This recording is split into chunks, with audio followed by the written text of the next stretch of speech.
fresh out the oven. What is cracking, everybody? It's MegapieMan here, and welcome to another look at my map video. This time for CTF Kelly Beta 1. That is right, another map has hit beta. Now, why did I decide to go into beta?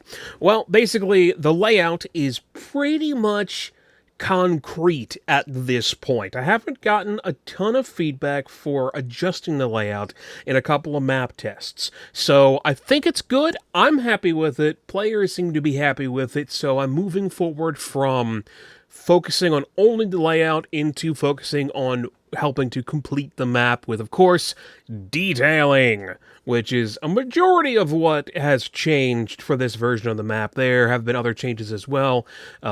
This is wrong. Why is all of this tile? That is bothering me because I only just noticed that, and that's not supposed to be tile, but you know what? We're going to ignore it and move on as we take a look at the changes and how the map looks all nice and, well, not all nice and pretty. Basically, I've focused on the blue side and some outside stuff, and I haven't really detailed the red side at all yet. But, you know, we'll get there. We will get there at some point. Anyway, as you can see, Blue Spawn is now some kind of a break room looking thing instead of just a nothing, because the theme that I'm going for here is that it's supposed to be like a retro futuristic office complex is what I'm doing here, because I want this map to be set in it's set in Australia, but not just normal Australia, TF2's version of Australia, which is retro-futuristic Australia. And TF2 is already kind of retro-futuristic with all of its spy tech stuff, so that combined with some custom props that I was able to find on tf2maps.net, I've been working with trying to get across that retro-futuristic corporate look. I mean, there's only like 2 images of what Team Fortress 2's Australia is supposed to look like, or at least the urban developed areas of Australia look like from the TF2 comics. So I have 2 images to work off of here. That's about it. So, and none of them are interior images. So, yeah, here we got a break room. We got a little bit of a kitchen. We, of course, because it's set in Australia, which TF2's Australia, a lot of it is about drinking beer and having a mustache. We, of course, have a bar right there in the break room, and kegs and whatnot all over the place. Anyway, moving on from there, we have some future technology going on in here. I used a lot of the moon base props from the unfinished RD asteroid that Valve was making at one point. They never finished it, but they never finished all the props for it either. But they did release some of them. Everything they used that was finished was released in Team Fortress 2, which is a lot of what I'm using to try to get across that retro-futuristic thing. I'm also using some stuff from Synthetic, as you can see over here, the green computer thing. That's from the Synthetic Vent. I think it fits. And I found this space robot on tf2maps.net that comes with a couple of animations. It's got a working animation, a sleeping animation, a waking up from sleeping animation, and a walking animation. I couldn't figure out exactly what to do with the walking animation, if I could get that to work anywhere, but I do have the others, and I felt like having a robot around would also help with that retro-futuristic vibe. The only problem with the working animation for the robot is that trying to figure out what I can have it doing with that information, that animation, because it doesn't actually fit anything. It's just kind of it moving its arms around and pushing buttons. But trying to figure out how to find something for that to be working on, I might need to change up what it's standing in front of to make a bit more sense. But for now, I like it. I believe that prop is by a community member named Invalid Nick.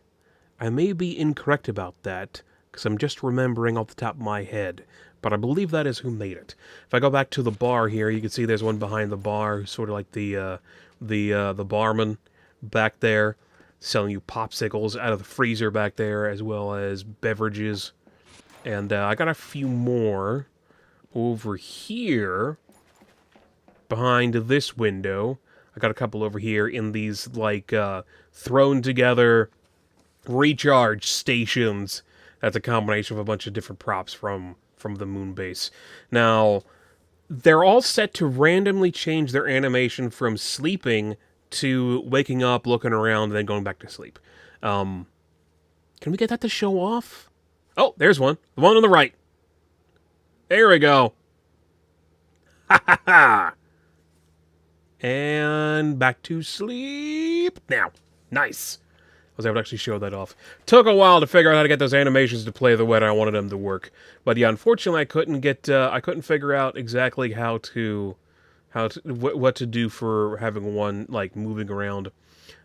Anyway, I also added some Australia stuff. You've got the didgeridoo back there in the crocodile's mouth. There's some stuff outside that we'll show off later. Did I put some Australia stuff in here? Yeah, we got like a boomerang there that's floating in the cabinet, which needs to be fixed, and another didgeridoo. Now, that stuff is by, I want to say somebody named Square, but I might be incorrect about that. I don't know.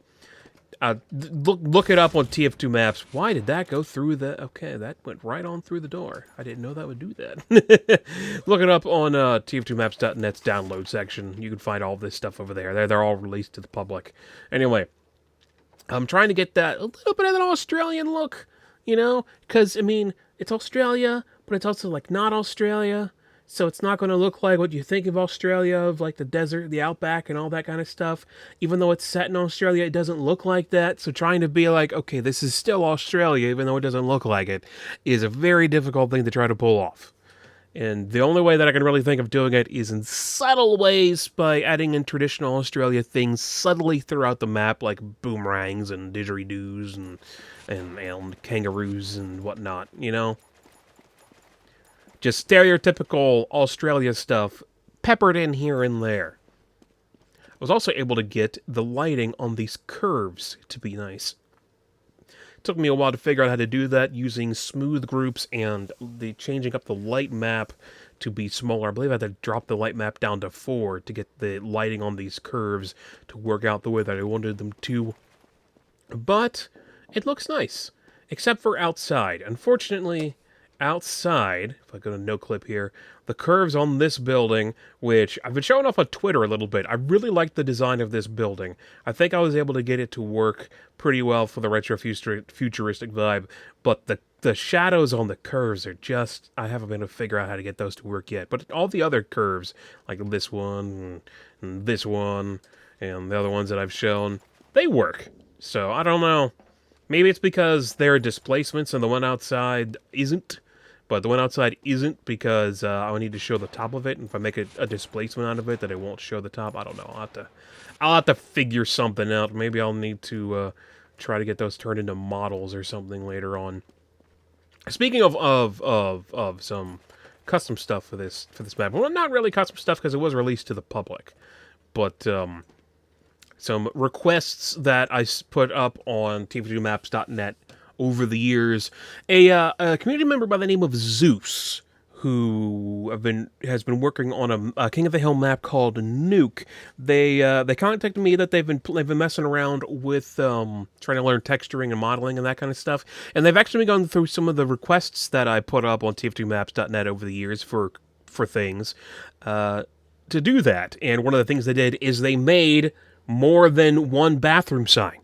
So now in Team Fortress 2, you can actually have a ladies' room instead of just a men's room. I know, it's amazing. But there we go. Strategic bathroom placement, I find, helps to make a map feel more believable and more lived in.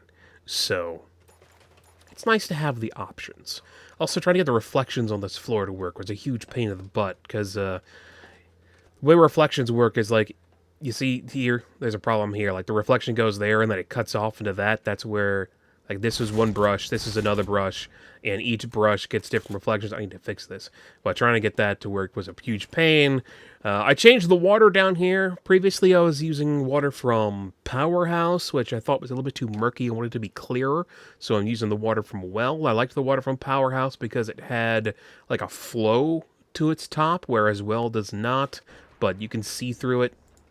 It's like if I build a sentry down there, you can see it. You can actually see it. So you'll be able to see players and whatnot who are under the water. especially since it's well lit up now with all of these lovely, lovely underwater lights. I like the water feature. It's nice. It's pretty. It's beautiful. It turned out way better than it had any right to. What is going on with these particles? Why are they being all weird? I'll have to figure that out. If you look at it from one angle, they sort of glitch. I don't know what's going on with that. We weren't doing that before. That also needs fixed. You know, I go through this map over and over and over and over and over again before I'm ready to, like, oh, you know what, I'll record a video of it and then we'll release it. But when I'm going to recording the video for it, I'm like, that needs fixed, that needs fixed, that needs fixed. It's always something. All right, the flag area. I've tried to make the flag area a bit more obvious. I moved the desk out of the way. That's a floating prop. That needs fixed. Used to be a desk back here. People were hiding sentries behind it. I decided to move it out of the way back into that wall there. And just try to lighten this area up more so when you come into this room, you're like, boom, that's the flag area. Your eyes are drawn directly to it. And I think it worked out pretty well. Also, used Wells' final point as some inspiration on what to do for this room, and it works out. I think it works out. Head back upstairs. Didn't really change the detailing in here all of that much, but I did add this glass thing that goes all the way across. I was finding that a lot of people, when they were jumping out of this window, they'd sort of, if they weren't careful, they'd jump out the window and then go straight down into the water down there, instead of going into the flag room, which is not ideal, because I put this computer thing here. You could jump down here and then get down there without breaking your legs, but if you went through this window, instead of that window, you just go straight into the water. So I put this glass thing all the way across to try to even that out and stop people from unintentionally going straight down to the water and overshooting the intel room, because that's not fun. You want to be able to go where you want to go, not where you don't want to go, you know? I should just make that a little bit easier.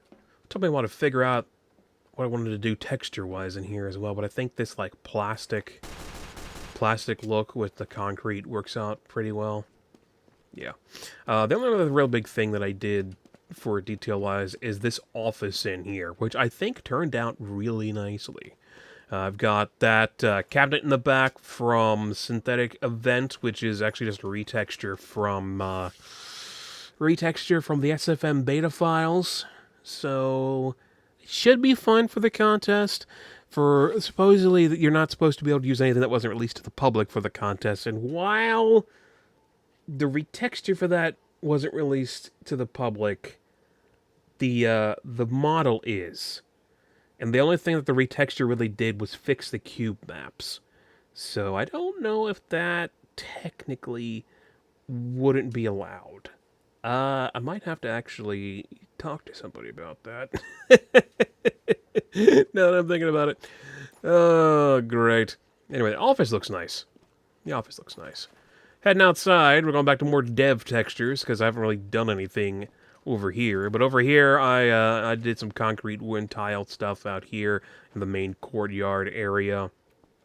Turned these, lowered this, actually. I lowered this fence thing over here, because previously it was so high that, the way that, shooting for some of the characters at Team Fortress 2, like the Heavy, they don't shoot out of their gun, they shoot out of their eyes. So wherever the player is looking is where the bullets go, even though visually, the model looks like it's shooting out of the gun. And the problem is that if you have a wall that is higher than the gun, but not higher than the eyes, you can shoot over it, even though it doesn't look like you should be able to. So I lowered this to make that not a thing, not a problem. Just remember, though, all employees must have mustaches past this point. It's very important. It's for your safety. It is for your safety if you happen to work here in one of the buildings around. That needs changed. Why is that? That texture. If you work in one of the buildings around Ned Kelly Plaza. But yeah, that's pretty much it. I didn't really do a whole lot over here because I couldn't really think of anything to do. I put these flowers in here using some sprinklers that Huddy made for CP Mist. No, not Mist. Uberbrook. Put some tech stations over here. But I didn't really know what to do with this, so it's not all that impressive, but I mean, it works. It still sort of fits. And most of the work I did outside was on these curved buildings up here. I love the curves on these buildings. I need to be able to figure out how to get those shadows to work and not be dumb. But I love the curves on these buildings over here. That right there. It's got that atomic age, space age, modern age look to it that I think really works for that retrofuturism vibe that I'm trying to go for here. And that's pretty much it for now. I don't believe there are any other changes. Get some barbecues around here to try to get that Australian vibe across a little bit more. Because what's Australia? Stereotypical Australia without a barbecue. Anyway, thank you very much for watching. I'm MegapieMan. Let me know what you think about the video or the map. You can download it over on tf2maps.net right now when this is live, because I will have uploaded it after I look into what is making that be weird. Anyway, thank you very much for watching, and I will talk to you guys later.